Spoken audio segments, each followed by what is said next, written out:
Assalamualaikum warahmatullahi wabarakatuh. Welcome back to my videos. Good morning everyone. How are you today?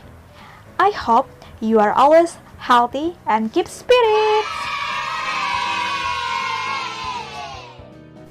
Before I teach you, you must listen carefully and prepare your English book, your notebook, and your stationery.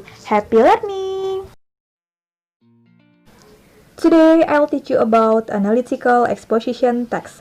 What is the meaning of analytical exposition text? Do you know it?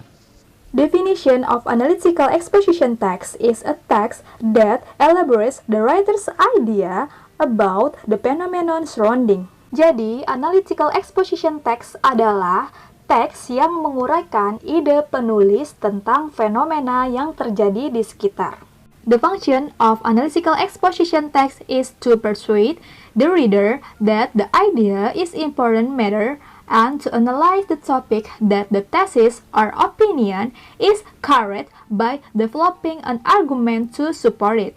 Jadi, fungsi dari analytical exposition text adalah untuk membujuk pembaca bahwa ide itu adalah hal yang penting dan untuk menganalisis topik yang tesis atau pendapatnya itu benar dengan mengembangkan argumen sebagai pendukungnya. Next, generic structure of analytical exposition text. For the first is thesis.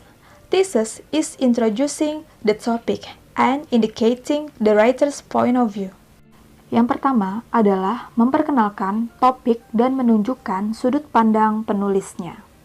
The second is arguments. Arguments is explaining the arguments to support the writer's position. The number of arguments may vary, but each argument must be supported by evidence and explanation. Yang kedua adalah argumen. Menjelaskan argumen adalah untuk mendukung posisi penulis. Jumlah argumen mungkin berbeda, tetapi setiap argumen harus didukung oleh bukti-bukti dan penjelasannya. And the last is reiteration. Reiteration is restating the writer's point of view or to strengthen the thesis. We can use the following phrase to make conclusion in reiteration.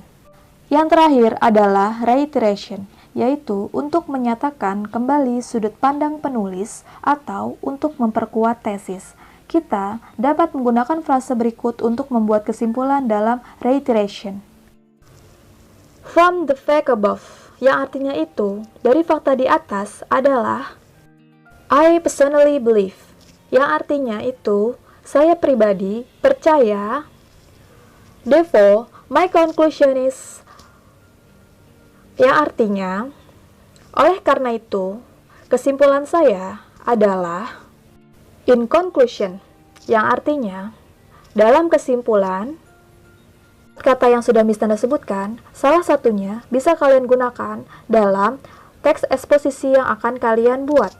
And the next is the characteristic or language feature of analytical exposition text. First, using relational process, yaitu menggunakan proses yang relasional.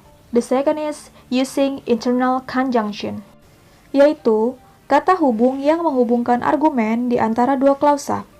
Contohnya, beside, in addition, further, but, meanwhile, on the other hand, second, then, next, consequent, as a result, so, the result.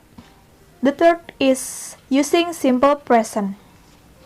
Penulisan analytical exposition text biasanya menggunakan simple present tense. And the next is word that express writer's feeling or idea, yaitu menggunakan kata-kata yang mengekspresikan pikiran atau perasaan dari penulis. Contohnya, experience, feel, know, realize, sense, think, and etc. And the last is using causal conjunction. Yang terakhir adalah menggunakan kata hubung yang menunjukkan sebab akibat. Contohnya, as a result, because, by, consequently, despite, due to, for that reason, and etc. Oke, selanjutnya Miss Nanda akan memberikan contoh-contoh dari exposition text. Silahkan disimak dan diperhatikan, oke?